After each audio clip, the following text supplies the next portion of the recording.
اعوذ باللہ من الشیطان اللعین الرجیم بسم اللہ الرحمن الرحیم۔ السلام علیکم یا علی مدد۔ مومنین و مومنات کی خدمت میں آج ایک بے انتہا مجرب ترین وظیفہ عمل 10 ذی الحج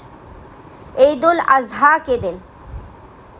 کیا جانے والا زمانے کے امام اجل اللہ تعالی فرجہ شریف کا بے انتہا مجرب ترین وظیفہ عمل لے کر آئے ہیں۔ مومنین و مومنات، آج پورے دن میں آپ کو جب بھی فرصت کے لمحات ملے، آپ امام عصر سے،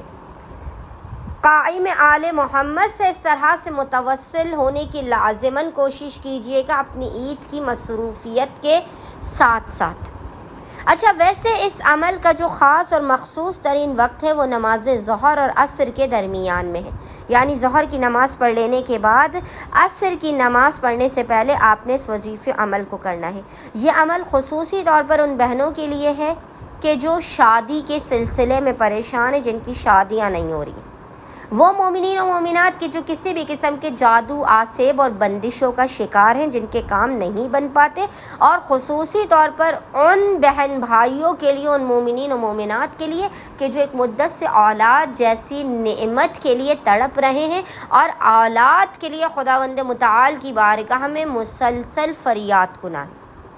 مومنین و مومنات نے اپنے رزق میں فراوانی، ہر قسم کے جادو، آسیب اور بندش سے نجات کے لیے، خصوصی طور پر بہن بیٹیوں کی شادیوں کے لیے اور اولاد کے حصول کے لیے 10 ذی الحج کے دن، عید الاضحیٰ کے دن، آپ نے خصوصی طور پر اس عمل و وظیفے کو ظہر اور عصر کی نماز کے درمیان میں کرنا ہے۔ لیکن کسی وجہ سے آپ اگر ظہر اور عصر کی نماز کے درمیان نہ کر سکے تو آج پورے دن میں آپ کو جب بھی فرصت کے لمحات ملے، آپ نے اس وظیفے عمل کو لازماً کرنا ہے اور زمانے کے امام سے متوسل ہونا ہے۔ بس مومنین و مومنات نے کرنا یہ ہے کہ ظہر کی نماز پڑھنے کے فوراً بعد اور عصر کی نماز پڑھنے سے پہلے آپ نے مصلی ہی پر بیٹھ کر محمد اور آل محمد پر اول اور آخر 14 مرتبہ 14 ٹائمز درود بھیجنے کے درمیان میں 300 مرتبہ 300 ٹائمز آپ نے پڑھنا ہے، یا شہیدو یا شہیدو